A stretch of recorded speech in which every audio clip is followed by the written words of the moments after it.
You have lived long enough in this country that the marketplace no longer feels foreign to you. The smell of mulberry leaves stacked in enormous drying racks, the particular quiet hum of thousands of silkworms feeding somewhere behind walls most travelers are never permitted past, the specific dry rustle of leaves being turned by hand in rooms kept warmer than the season outside would otherwise suggest. You came here originally the way most of your order eventually goes east, following faith rather than commerce, and somewhere in the years since, faith and a very different kind of purpose have quietly become the same journey. The empire you left behind pays more silver for silk than for almost anything else it imports, and it pays that silver to merchants standing between two much larger powers, men who control the roads this fabric has to cross and charge exactly what desperation allows them to charge. You have watched, over years of careful, patient observation, exactly how this material is actually made, not the finished cloth merchants argue over in Western markets, but the whole quiet, unglamorous process behind it. Worms fed on mulberry leaves, spinning fine thread nobody in your homeland has ever managed to reliably produce themselves. An entire industry treated correctly as a closely guarded secret by the people who first perfected it. You remember an older brother of your order, now some years gone, sitting with you your first winter in this country and explaining patiently exactly why the empire cared so much about a fabric neither of you had ever personally needed to survive. He walked you, that same winter, past the drying racks and the low, warm rooms where the worms were kept, naming each stage of the process slowly enough that you could actually follow it. The way a teacher explains something he suspects you'll need to remember precisely someday, without being told exactly why yet. He told you that silver flowing endlessly east for something the empire couldn't make itself was a kind of quiet vulnerability no army could fix, and that faith, in his experience, rarely stayed cleanly separate from the material fortunes of the people who practiced it. You didn't fully understand back then that he was preparing you for something specific. You understand it considerably better now.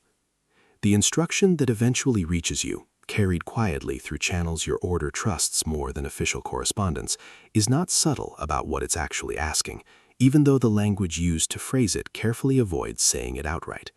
Bring back what makes the silk.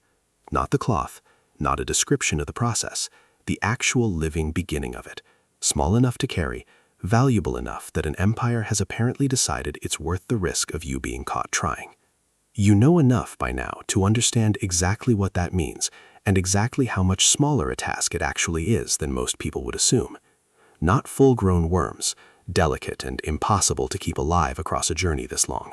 Eggs, laid at a specific point in the year, tiny enough to conceal easily, capable of surviving weeks of travel in a kind of patient dormancy before conditions eventually convince them it's time to hatch.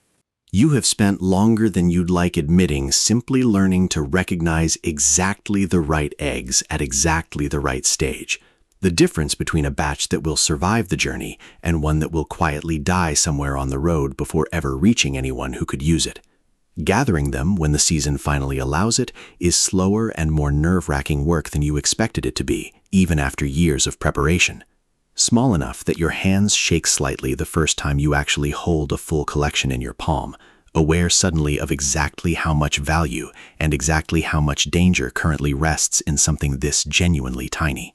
You work with a companion from your own order, someone who has spent these same years earning the same careful trust you have, checking each other's counting twice without needing to say why, both of you privately unwilling to be the one whose miscount cost the whole effort. Neither of you says much while you're actually doing this part. The way people get quiet around something they both know matters considerably more than either of you individually.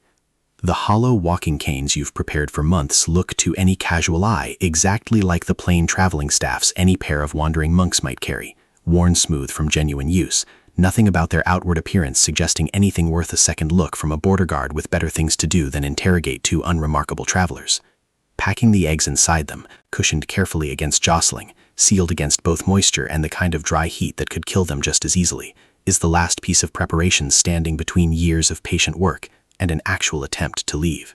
The journey west tests something in you that faith alone never quite had reason to test before, a specific, sustained vigilance that has nothing to do with prayer and everything to do with temperature, humidity, the particular quality of light through canvas at midday that tells you whether your canes have gotten dangerously warm inside a cart that's been sitting too long in open sun. You check them more times than is strictly reasonable, cupping a hand briefly against the wood the way you might check a sick child's forehead, relieved every single time by nothing more dramatic than the absence of unwanted warmth. At a border crossing roughly midway through the journey, a guard with visibly more patience than the others before him takes an unusually long interest in your traveling staff, turning it over in his hands, testing its weight with a curiosity that makes your pulse do something considerably less calm than your face is currently managing. He raps the wood once, lightly, near the top, and for one unbearable moment you're certain the sound will land wrong, hollow in a way an ordinary staff shouldn't sound. It doesn't, or he simply doesn't notice, and you'll never be fully certain which. You answer his questions plainly, unhurried, exactly the way two ordinary monks with nothing to hide would answer them, watching him weigh a plain wooden staff against a story that has absolutely nothing suspicious about it on the surface. He hands it back. You do not let yourself breathe properly again until well past the point where looking relieved might have looked to anyone still watching, like relief over something specific. A second scare arrives days later, in a form no border guard could have caused. A stretch of unseasonably warm weather that turns your cart into something closer to an oven by mid-afternoon, forcing you to unpack the canes each night and wrap them instead in damp cloth against your own body through the cooler hours, sleeping poorly, listening for any sign that the warmth has finally tipped dormancy into something you can't stop. It hasn't each morning you check, though the checking itself has started to feel like its own kind of prayer, repeated not because you expect the answer to change, but because stopping feels like the actual risk. Weeks accumulate into a genuinely difficult stretch of road, mountains and unfamiliar languages, and the constant quiet arithmetic of exactly how many days remain before dormancy naturally ends, regardless of what either of you wants. A clock neither prayer nor careful planning can actually slow down. You think more than once about the sheer strangeness of carrying an entire industry's future literally hidden inside a walking stick, a piece of wood indistinguishable from any other piece of wood to absolutely everyone you pass, except the two people who know exactly what's resting quietly inside it. Reaching the capital finally, handing over two ordinary-looking canes to officials who receive them with a formality that makes clear they already understand precisely what they're actually holding, feels less like triumph and more like simple, enormous relief. The specific exhaustion of a task that has occupied your entire attention for so long, you're not immediately certain what to do with yourself once it's finally, genuinely finished. The eggs, checked carefully by people whose entire expertise exists specifically for this exact moment, are declared viable. You allow yourself, for the first time in weeks, to actually believe that. What happens after belongs to other hands entirely. Careful cultivation, trial, patient repeated failure before anyone here manages to coax thread from worms hatched an ocean away from everything that used to make silk production someone else's closely guarded secret. You will not personally see the first bolt of cloth this eventually produces. That was never really the part of the work that belonged to you. Your part was smaller, stranger, and stranger still for how much it ultimately mattered. Recognizing the right eggs, keeping them alive through weeks of road, and trusting two hollow pieces of wood with something considerably heavier than their actual weight ever suggested.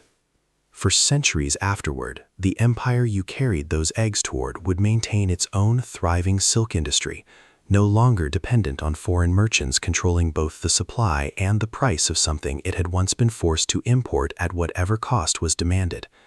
Historians writing generations later would record the story of two monks and a smuggled beginning, though which specific details survived accurately across that much retelling remains, honestly, difficult for modern scholars to fully untangle from the version that simply made the best story. What isn't seriously disputed is the outcome itself. Sometime around the middle of the 6th century, functioning silkworm eggs reached the empire from the east, breaking a monopoly that had shaped trade and diplomacy for centuries, and within a few generations, silk production had become a genuine domestic industry rather than an expensive foreign dependency. Imperial workshops eventually grew sophisticated enough to produce silk fine enough to rival what merchants had once demanded a fortune for, cloth that became, in its own right, a tool of state power, gifted to foreign rulers, restricted by law to certain ranks, woven specifically to announce exactly how much wealth and permanence the empire now controlled entirely on its own terms. The specific walking stick, if it ever really existed exactly the way later writers described it, is long gone. The industry it apparently helped begin is not. Bolts of silk woven from those first smuggled beginnings would eventually clothe emperors, fund armies, and travel back out along the very trade routes that had once made the empire pay dearly for exactly this same material. A debt of dependency quietly, patiently reversed by two men, a handful of dormant eggs, and considerably more nerve than either of them probably expected the job to require.